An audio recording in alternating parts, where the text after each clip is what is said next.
Hello, hello, hello. Welcome to Conectando Foro Empresarial. Today we have Evelyn Kelly. I hope everybody has had a wonderful time so far. So welcome so much and thank you so much, Evelyn, for being here. Evelyn Kelly is the program director for the Institute of Public Health Innovation, right? So Yes. tell us a little bit about you, Kelly. Why I keep calling you Kelly? I'm sorry, Evelyn. Well, thank you so much for having me here today. I'm really excited to speak to today's topic. When you invited me, I immediately thought about women's health and the fact that many women, particularly women of color, encounter barriers and aren't getting the care that they need because of a topic we'll talk about, which is implicit bias. So a little bit about me and my background. I am a child of immigrants from the Dominican Republic and Guatemala. I was born in DC and was raised in Maryland. And my interest in health began as an athlete. I ran track in high school and always had a passion for learning about nutrition and exercise. So I thought perhaps I would become a physical therapist. And as I studied health promotion at American University, I recall a pivotal moment in one of my classes. My professor in health psychology was presenting data on health disparities, and I kept noticing the differences in health status outcomes between whites and blacks and the higher rates of illness among African Americans. And then I also noticed that there wasn't data on other racial ethnic groups. So I asked, the professor why there was a difference between these population groups and why wasn't there any data on any other groups.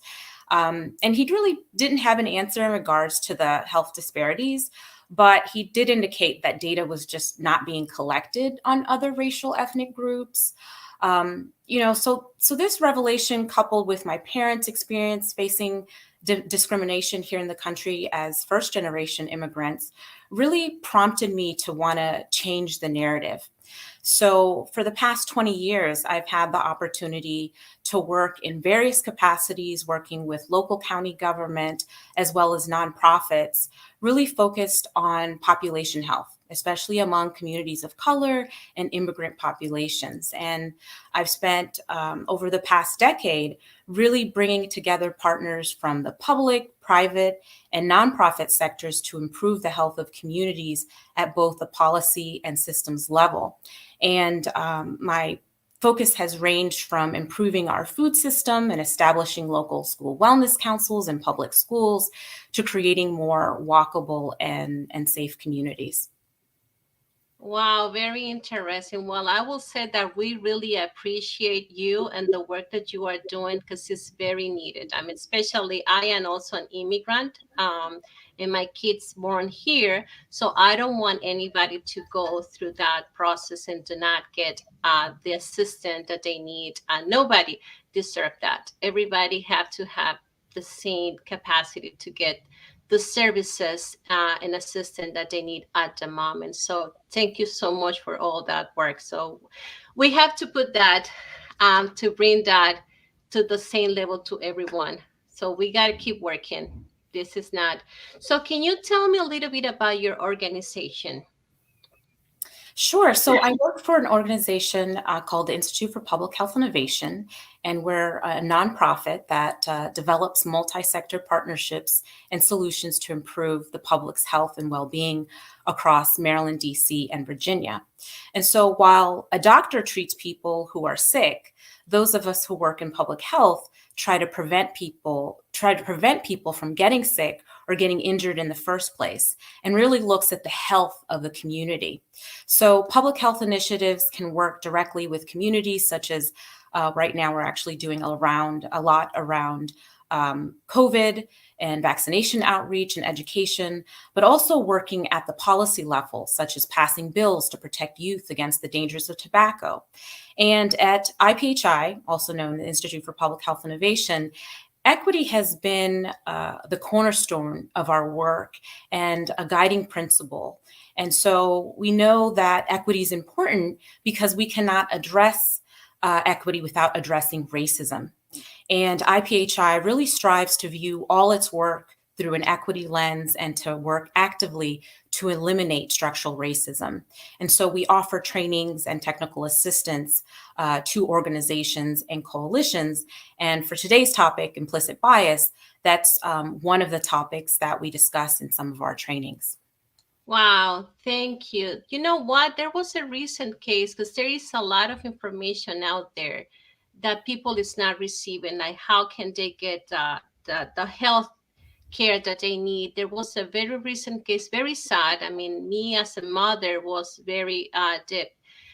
It was a Hispanic mother who her son complained for over a month about a pain in his chest, and she did not pay a lot of attention because she saw that she cannot afford to take him to the doctor.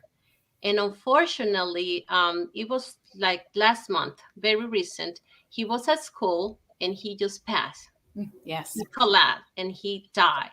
And it was like, it is so sad that somebody have to go through that because they don't understand that the health system is not going to support their needs, or that they have a huge bill that they will not be able to afford to get health. So organizations such as yours are very powerful when we are talking, and we need to put our voice out there. Absolutely. Yeah, I was shocked when I heard that case. And in particular, just wondering what happened. How did that child fall through the cracks? You heard from the mother of not knowing and just fearing of the cost of taking her child to the hospital. But, having a child in the public school system, what happened? So, that's often a lot of the questions, or the question that we have to ask ourselves is, what happened that caused that? And, I'll talk a bit about some of the challenges when you're not taking seriously or your concerns are being dismissed. About your health. When we start talking about this subject, I was like, wow, like for me as an immigrant, sometimes I don't have the fully understanding or something. So I was very interested. So can you tell me a little bit more about what is its implicit bias? Sure. So implicit bias is the subtle and unconscious prejudice of which we are unaware of that impacts our behavior towards others. And due to implicit bias, people may often attribute certain qualities or characteristics to members of a particular group, and that's a phenomenon we know as stereotyping. And those stereotypes can be positive or negative, and they can unconsciously affect our decisions, our behaviors, and actions, which makes them difficult to notice and even more difficult to manage or control. Now, the thing is that everyone has implicit bias, and that's because our brain creates shortcuts and seeks patterns to help us quickly understand information, situations, and people. And so our brain processes a lot of information, and biases can form and take root in our thought processes, often without our knowledge. So it becomes a challenge when our implicit biases have the potential to do harm through what we decide to say and do, sometimes against or in favor of other people. And so while people might like to believe that they're not susceptible to these biases and stereotypes, the reality is that everyone engages in them, whether they like it or not. And it is a universal phenomenon, not limited by race, gender, or country of origin. Now, with that said, once a person becomes aware of their implicit bias, it becomes explicit bias. And explicit bias is intentional, people are conscious of it, and it's controllable. And that makes the explicitly biased person accountable for how others experience their biases and impact it has on them. So let's provide, I'd like to provide you with an example of implicit bias in the healthcare. Absolutely. So through studies, we've learned that Black and Latino or Latinx patients in the emergency room with severe pain are less likely to receive appropriate pain medication than whites with comparable symptoms. And this may be based on the belief that Black people don't feel pain as much as others, and that Blacks or Latinos or Latinx patients are likely to be drug seekers. And so there's been many studies in the area of pain, and it really is an area ripe for implicit bias because it's very subjective.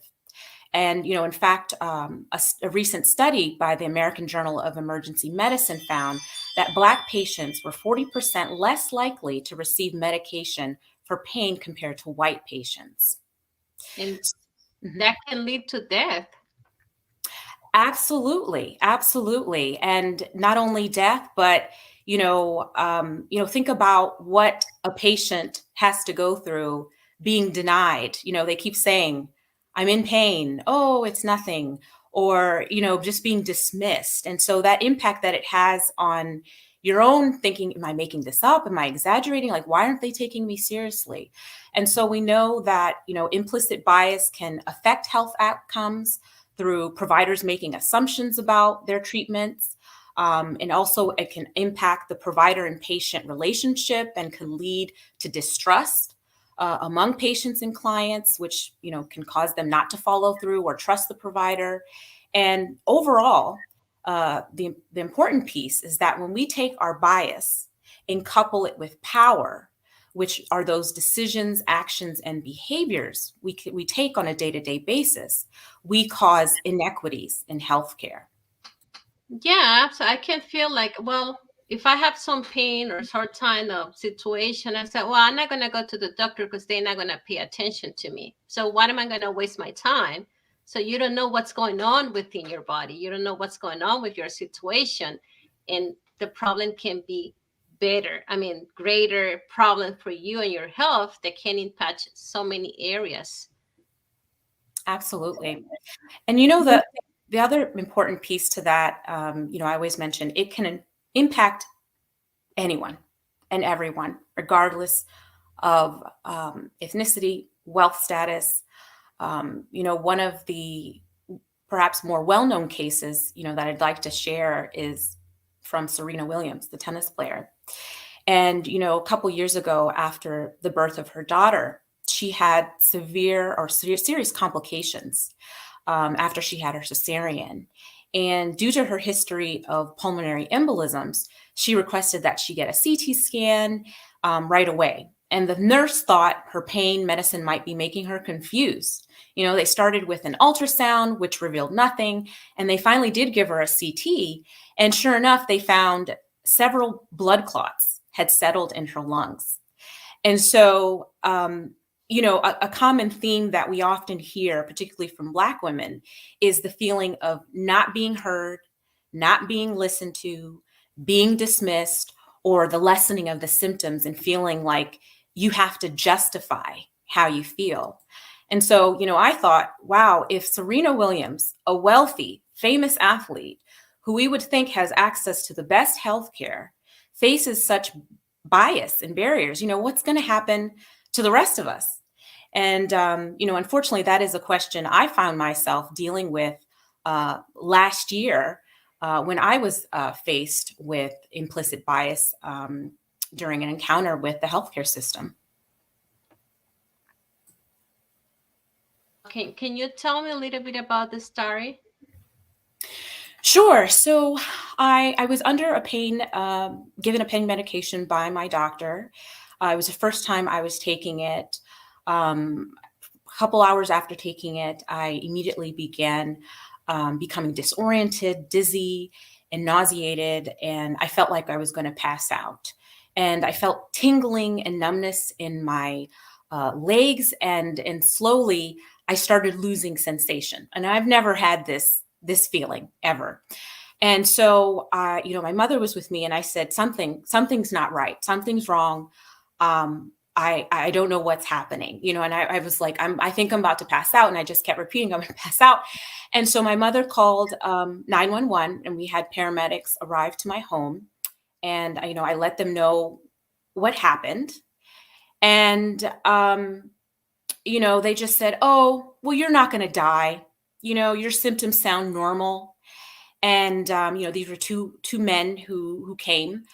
They didn't bother checking my blood pressure or anything. And, and I said, well, I can't feel my legs. I can't, I'm completely numb. They were like, oh, well, then it's working, and they kind of smirked and laughed. And, at that moment, I said, what in the world is going on? And I'm like, am I that out of it that I'm just what is happening here? And so, after he almost, I felt, mocked me, I called him out and I said, "Are you laughing at me?" And he turned to his colleague and was like, "No." Um, and telling me that I'm not going to die is not sensitive to my current state. And, overall, it was just a horrible first experience for me. And I essentially I felt like I had to prove what I was feeling, You were and they didn't care or truly were trying to be helpful. And so that was a very challenging experience for me. and that's very unfortunate that it happens, and a lot of people happens to them. So we need to understand that we have the right for, and we have to fight for it. I mean, you have to you have to keep doing it. Like in my particular case, because I have felt the same thing, especially with my kids, because I Mhm. went through experience similar situation when they were youngest. I will sometimes create a situation per se, but I will say if they have a fever, I Mhm. will not wait for 3 4 days for something to happen or any bacteria or virus to develop in their body because they're small. Right. So but then the doctors want you to wait certain time and see. I my father was a doctor, and that kind of doctor that will check you and tell you just by the touching or just looking at you and understanding what's going on. Sometimes I feel like medication here is like you got this plus this is that. Mhm. They will stay there. They will not dig further when something is happening. If your body's telling you that something is not right, we need to fight to get the right treatment, the right attention, because something is not right. We don't want that to lead to a problem that we have family. Right. Absolutely. So we have to fight, and we have to advocate for that every single day. This is not here to stay, and at some point we have to wipe that out. Absolutely. So, how can we address that? I mean, having you that experience and listening to what happened to Serena Williams and probably many more experience out there, I understand too that sometimes when we, like either Hispanic or African American, have some type of situation or illnesses, they say, "Oh, that's part of their race. There's nothing we can do. We're not going to treat that. We're not going to do this or that because that's normal in there." Like it's not. So how can we work on that part? Absolutely. So one of the things I didn't mention, when I talked about implicit bias earlier, is that in the structure of racism and oppression, there. It falls into different levels, right? And so implicit bias impacts people at this personal and interpersonal level, and it really doesn't address accountability. So, and I say that because we've been we've heard a lot about organizations wanting more need for implicit bias trainings. So I say, are they important? Absolutely. But one of the things I want to highlight is that you can't, of course, you can't address something if you don't name it. So it's a starting point to educate people and for people to learn of their own biases. So I do encourage that everyone takes the Harvard Implicit Association test to learn about their bias and how our unconscious drives our day-to-day decision making. And so, after you take this test, they'll walk you through several questions. It's not perfect. It certainly has its limitations, but you may find after taking that test some areas that you may need to call out and work through, because again, everyone has some type of bias. So that would be the first step that I would recommend, right? And then secondly, as you just mentioned, it's so very important to listen to your gut and advocate for yourself. So if you feel something is wrong and you're not being heard, and after voicing your concerns, you're not getting the treatment or the answers you need, then go to another doctor. Please don't stay with a doctor if you're not being treated well. If you find yourself saying, "Doctor, I have a lot of lower abdominal pain," and you bring up the concern multiple times and they respond with, "Oh, it's just a little gas, you're fine," and just kind of brush it under the rug, then that provider is not for you. And if possible, sometimes going to the doctor, can be challenging, especially if you go by yourself. And if you're dealing with a certain condition, it may be helpful to take someone with you during your appointment so you're not alone, being able to take notes or even record, reaching out to patient advocates. That could also be helpful. Many hospitals have patients advocates on staff, and say that they can help you and your family. You can turn to them when you're dealing with various problems, and you can go to them during your hospital stay. And, unfortunately, if you do find yourself being mistreated, it is very important to report it. After my experience, it took me a couple days to process what happened. And I spoke with friends, and they reassured me I was not exaggerating or being difficult. And so I did report it, and the situation was investigated. I had a member of the fire and rescue come and apologize and let me know action was being taken. And so we can't just continue to let those type of instances slide. We need to hold people and institutions accountable. And then finally, that really leads me to the larger picture. So I talked about things that you could do as an individual at that individual level. But at the organizational level, the elimination of bias and racism really requires a fundamental shift in the culture and the DNA of an organization. And everyone has to play a role. So in order for us to do this, we need to take a deep dive into helping institutions identify areas of potential discrimination in their policies, practices, and procedures. So we need to go beyond checking the box and beyond knowledge building. And I think especially this day and age, we're hearing a lot about EDI trainings, cultural competency, cultural humility trainings. Are they important? Absolutely. Do we need to hire a more diverse workforce and include them in decision-making positions? Absolutely. And this is where equity comes into play. When it comes to operationalizing equity, it requires us to understand power dynamics within an organization and access to opportunities. So equity really pushes us to look beyond diversity and inclusion. And it is a long-term journey for organizations to embark in this, and it requires a commitment to time, to people, to resources, and most of all, a commitment to wanting to institutionalize this work. Many times, sometimes, especially we see this in politics, sometimes you have an elected official in office, he puts into place, or he or she puts into place certain policies or initiatives, and another person may come in and those initiatives may not make it beyond the term. And so for organizations, we want to make sure that equity is institutionalized so that whoever is there, that information, those policies and procedures are in place to truly want to make a difference in changing the DNA of an organization.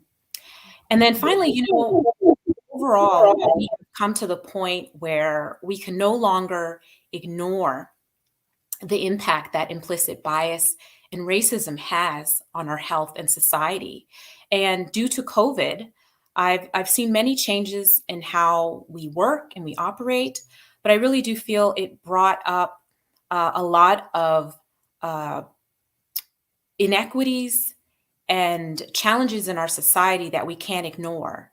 And we realized how vulnerable we can be and how we need all of us play a role. Our grocery workers, it's like, oh, they're essential workers now, right? And so I think our narrative and perception of how vulnerable we are and how important health is really came back into the spotlight. And so I really think that at this time we have many opportunities to change our narrative and create a thriving society where everyone, regardless of race, gender, immigration status, economic status, etc., can be healthy and reach their full potential. Activity.